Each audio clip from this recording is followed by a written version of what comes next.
Early in the morning of Wednesday, 6th of May, 1840, on an ultra-respectable Mayfair street, 1 block to the east of Park Lane, a footman called Daniel Young answered the door to a panic-stricken young woman, Sarah Manser, the maid of the house opposite.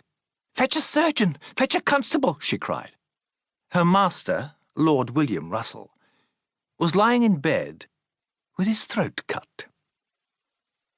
It was thought at first to be a suicide. That is what the young Queen was told at noon.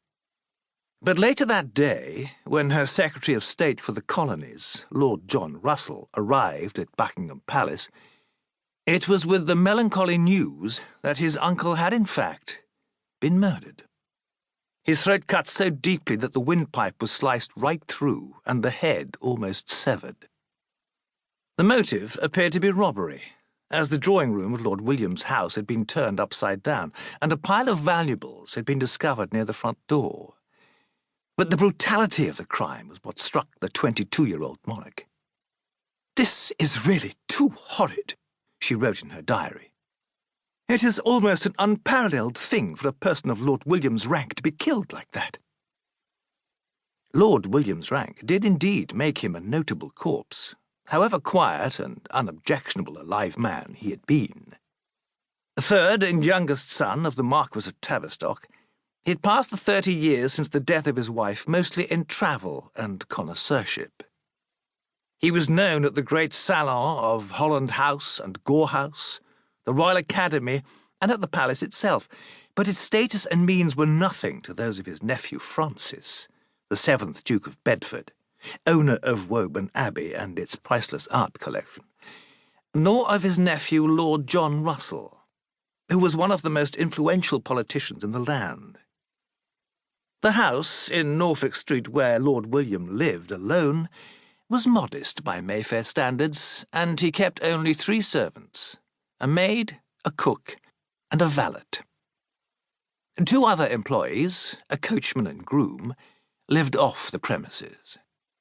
Who would want to butcher in his sleep this unobtrusive minor aristocrat, with his afternoons at the club and his restrained widower habits? In the newspaper articles that were about to appear, no one could find much to say about Lord William's placid and benignant life, and unoffending days as a continental traveller and absentee MP. Aged and respected, he was called in the Times. Like a cheese. But as details emerged of the murder and the bungled burglary that seemed to have provoked it, fears grew that they might be symptoms of something more widespread and insidious. For if such a person as Lord William was not safe in his bed, in the most exclusive and privileged residential enclave in the country, who could be? Such was the panic provoked by the crime. One newspaper declared that many families at the West End, and more particularly aged persons living, as the deceased had done, in comparative retirement, entertained, perhaps for the first time, a feeling of insecurity. These were nervous times for the ruling classes. London in 1840 was teeming with immigrants, the unemployed, and a burgeoning working class who were more literate and organised than ever before. The winter just past had been one of mass rallies by Chartists demanding universal suffrage that in some places had turned into bloody riots, and Lord Brougham had warned at the opening of Parliament in January that the country might in fact be on the brink of revolution. So marked was the change taking place in the disposition of the common people towards all men in power. When over 200 Chartist demonstrators were arrested and 21 found guilty of high treason after the uprising in Newport on the 4th of November, 1839, the ancient and barbaric punishment of death by being hung, drawn, and quartered seemed suitable to make an example of those convicted. Footnote: the sentences were commuted to transportation for life, a sign of leniency that also seems to have been a sign of nervousness. Was Lord William Russell's murder informed by the same unfortunate spirit of insubordination, as Queen Victoria described it, Class boundaries were changing rapidly. Had he been chosen as a victim for what he represented, as much as what he owned?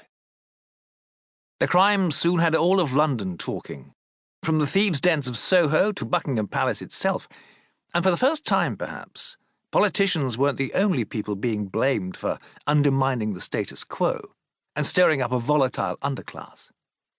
As the investigation into Lord William Russell's death proceeded, several of the leading writers of the day were alarmed to find themselves suddenly under fire for having contributed to what the Monthly Review characterized as a general want by writing fictions that glamorized vice and made heroes of criminals.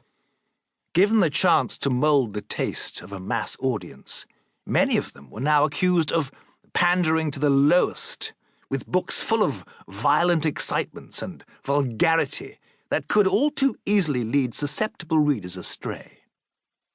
One best-selling book in particular did more than any other to inflame this panic about low culture. But to see how closely it was linked to the gory events in Norfolk Street, we need to return to the evening of Lord William's murder and follow his movements in his last hours of life.